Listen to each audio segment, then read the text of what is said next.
A great fear has always tracked mankind since the beginning of the time. It is the fear of pandemic. The fact that a person could have sudden, very painful death from invisible microbes was considered an uncanny and supernatural event in the ancient minds.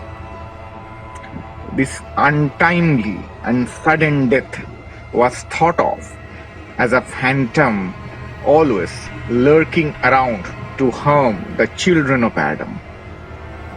In those times, people who could afford used to maroon themselves behind the high walls of isolated palaces, forts, and islands so that they could escape the death. The protagonist in today's story is also isolating himself and his closed ones in a castle in order to escape the ravages of a pandemic that is sweeping his country. But can he finally survive death? Wonderful Distractions brings you the pioneer of Gothic horror, EDGAR ALLAN Poe's classic, The Masque of Red Death. Listen to The Masque of Red Death by EDGAR ALLAN Poe.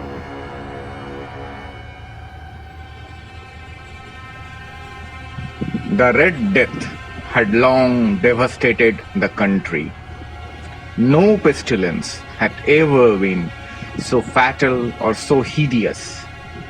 Blood was its avatar, and its seal the redness and the horror of blood. There were sharp pains and sudden dizziness, and then profuse bleeding at the pores with dissolution. The scarlet strains upon the body and especially upon the face of the victim were the paste ban which shut him out from the aid and from the sympathy of his fellow men, and the whole seizure, progress and termination of the disease were the incidents of half an hour. But the Prince Prospero was happy and dauntless and sagacious. When his dominions were half depopulated, he summoned to his presence 1,000 hale and light-hearted friends from among the knights and dames of his court, and with this retired to the deep seclusion of one of his castle-ated abbeys. This was an extensive and magnificent structure, the creation of the prince's own eccentric yet august taste. A strong and lofty wall guarded it in. The wall had gates of iron. The courtiers, having entered, brought furnaces and massy hammers and welded the bolts. They resolved to leave means neither of ingress nor egress to the sudden impulses of despair or of frenzy from within. The abbey was amply provisioned. With such precautions, the courtiers might bid defiance to contagion. The external world could take care of itself. In the meantime, it was folly to grieve or to think. The prince had provided all the appliances of pleasure. There were buffoons, there were improvisatoi, there were ballet dancers, there were musicians, there was beauty, there was wine. All this and security were within. Without was the Red Death. It was towards the close of the 5th or 6th month of his seclusion, and while the pestilence raged most furiously abroad, that the Prince Prospero entertained his 1,000 friends at a masked ball of the most unusual magnificence. It was a voluptuous scene that masquerade. But first, let me tell of the rooms in which it was held. There were 7, an imperial suite. In many palaces, however, such suites form a long and straight vista, while the folding doors slide back nearly to the walls on either hand, so that the view of the whole extent is scarcely impeded. Here the case was very different, as might have been expected from the Duke's love of the bizarre.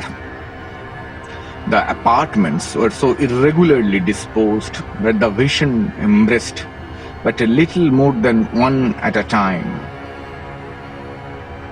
There was a sharp turn at every 20 or 30 yards, and at each turn a novel effect. To the right and left, in the middle of each wall, a tall and narrow Gothic window looked out upon a closed corridor which pursued the windings of the suite. These windows were of stained glass, whose color varied in accordance with the prevailing hue of the decorations of the chamber into which it opened. At all the eastern extremity was hung, for example, in blue, and in vividly blue were its windows. The second chamber was purple in its ornaments and tapestries, and here the panes were purple. The third was green throughout, and so were the casements. The fourth was furnished and lighted with orange, the fifth with white, the sixth with violet. The seventh apartment was closely shrouded in black velvet tapestries that hung all over the ceiling and down the walls, falling in heavy folds upon a carpet of the same material and hue. But in this chamber only the color of the windows failed to correspond with the decorations. The panes here were scarlet, a deep blood color. Now, in no one of the 7 apartments was there any lamp or candelabrum. Amid the profusion of golden ornaments that lay scattered to and fro or depended from the roof, there was no light of any kind emanating from lamp or candle within the suite of chambers. But in the corridors that followed the suite, there stood opposite to each window a heavy tripod bearing a brazier of fire that projected its rays through the tinted glass and so glaringly illuminated the room. And thus were produced a multitude of gaudy and fantastic appearances. But in the western or black chamber, the effect of the firelight that streamed upon the dark hangings through the blood-tinted panes was ghastly in the extreme, and produced so wild a look upon the countenance of those who entered, that there were few of the company bold enough to set foot within its precincts at all. It was in this apartment also that there stood against the western wall a gigantic clock of ebony. Its pendulum swung to and fro with a dull, heavy, monotonous clang, and when the minute hand made the circuit of the face and the hour was to be stricken, there came from the brazen lungs of the clock a sound which was clear and loud and deep and exceedingly musical, but of so peculiar a note and emphasized that at each lapse of an hour, the musicians of the orchestra were constrained to pause momentarily in their performance, to hearken to the sound, and thus the waltzer perforce ceased their evolutions. And there was a brief disconcert of the whole gay company, and while the chimes of the clock yet rang, it was observed that the giddiest grew pale, and the more aged and sedate passed their hands over their brows as if in confused reverie or meditation.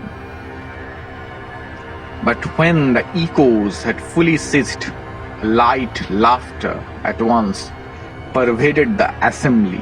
The musicians looked at each other and smiled as if at their own nervousness and folly, and made whispering vows each to the other that the next chiming of the clock should produce in them no similar emotion.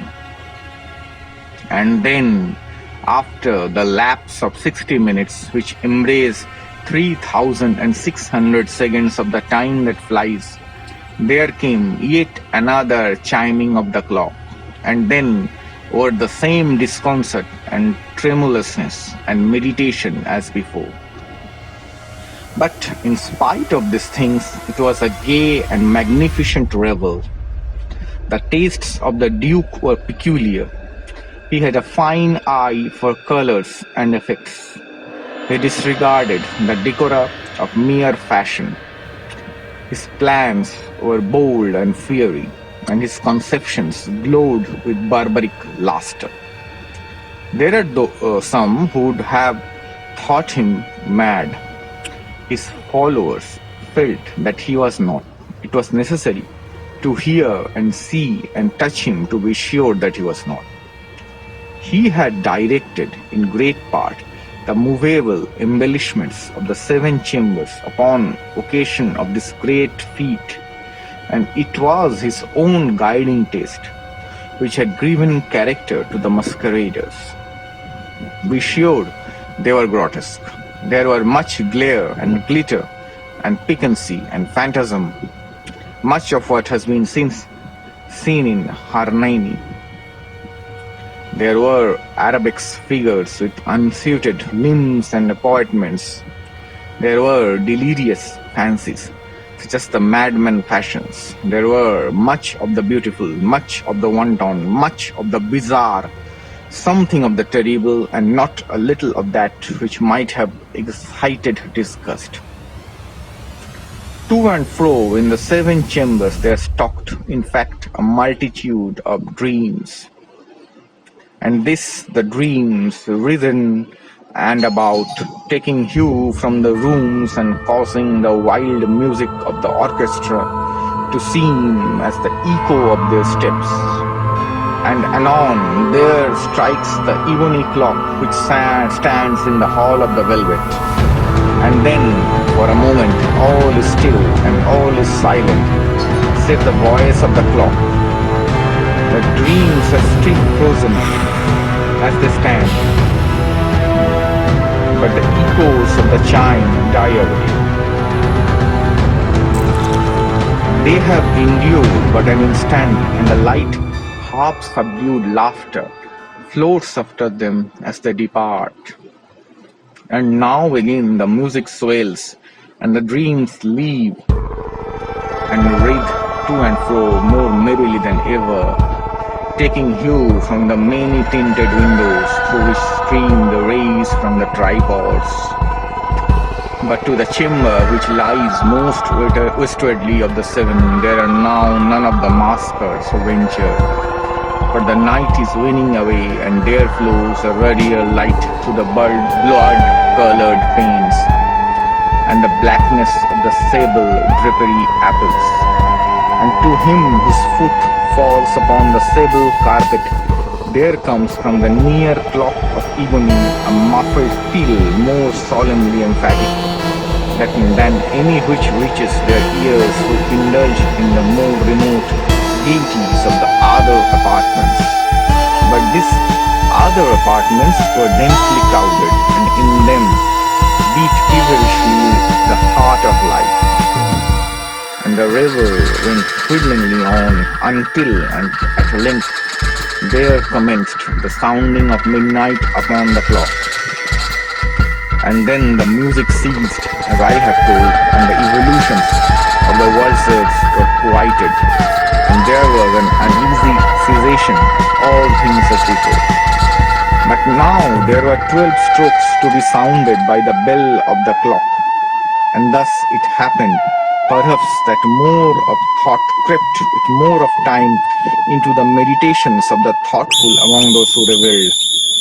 And thus too it happened, perhaps, that before the last echoes of the last chime had utterly sunk into silence, there were many individuals in the crowd who had found leisure to become aware of the presence of a masked figure which had arrested the attention of no single individual before.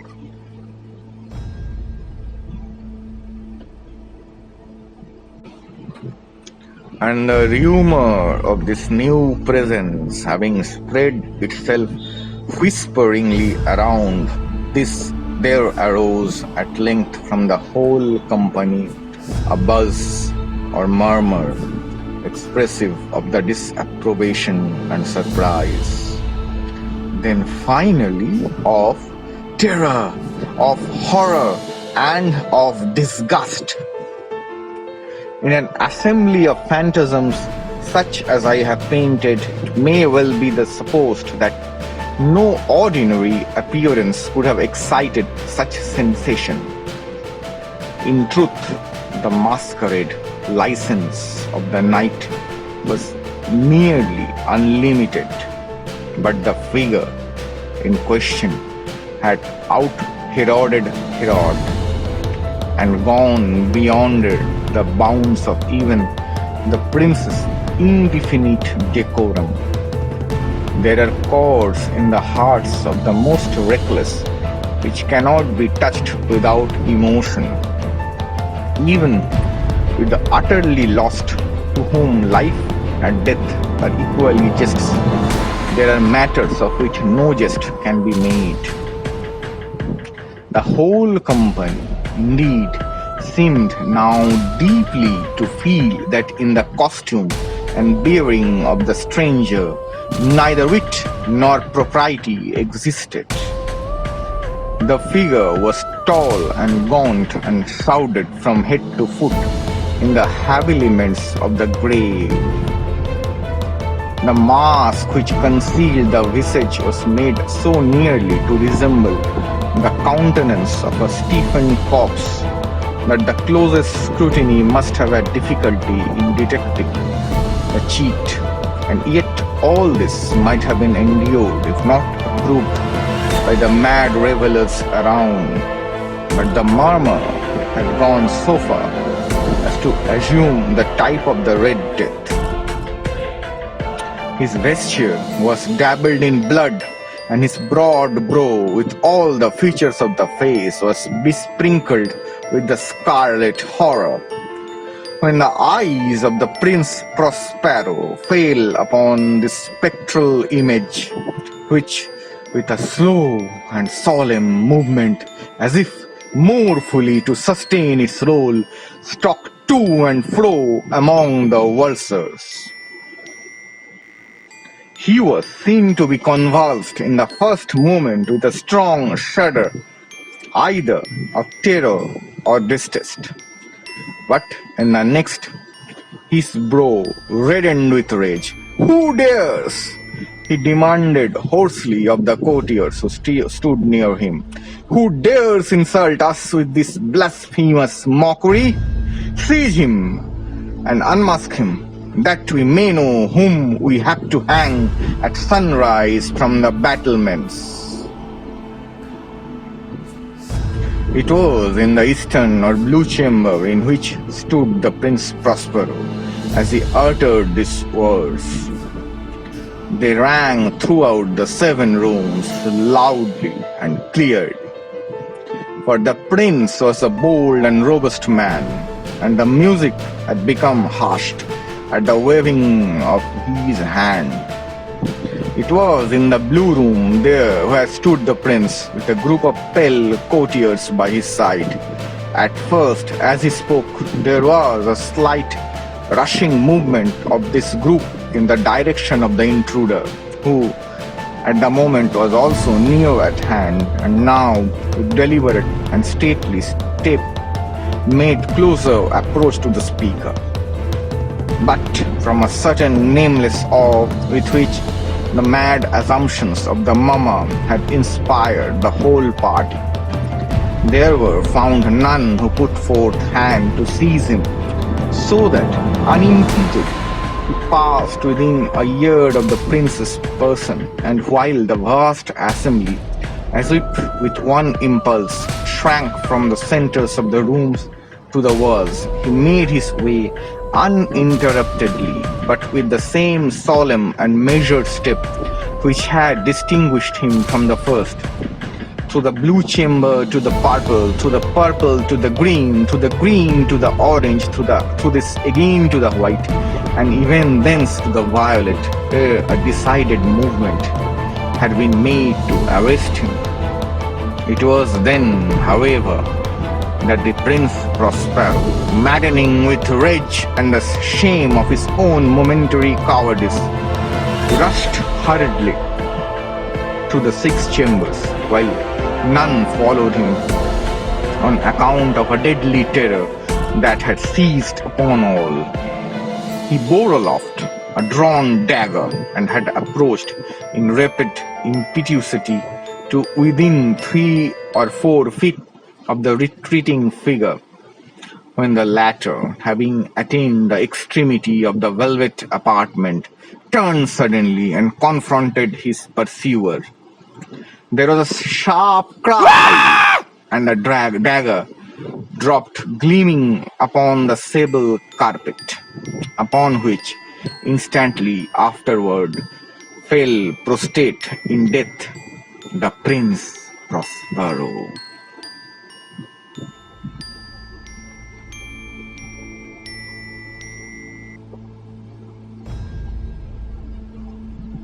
Then, summoning the wild courage of despair, a throng of the revelers at once threw themselves into the black apartment, and seizing the mummer, whose tall figure stood erect and motionless within the shadow of the ebony clock, gasped in unutterable horror at finding the graved cerements and corpse-like mask, which they handled with so violent a rudeness, untenanted by any tangible form.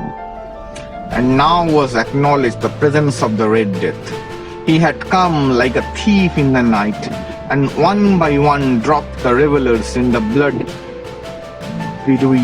halls of their revel, and died each in the despairing posture of his fall.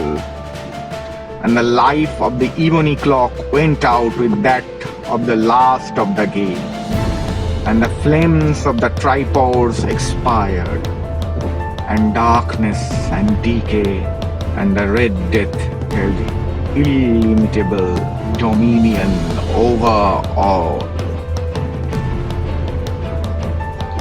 Like the Prince Prospero, humanity have also been trying to seclude themselves away in safer places in order to avoid the current pandemic raging across the world.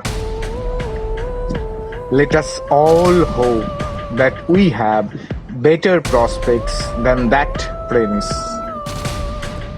With this, today's story comes to an end, and wonderful distractions bids good night to all my lovely listeners. See you next week with some more wonderful distractions. Till then, goodbye.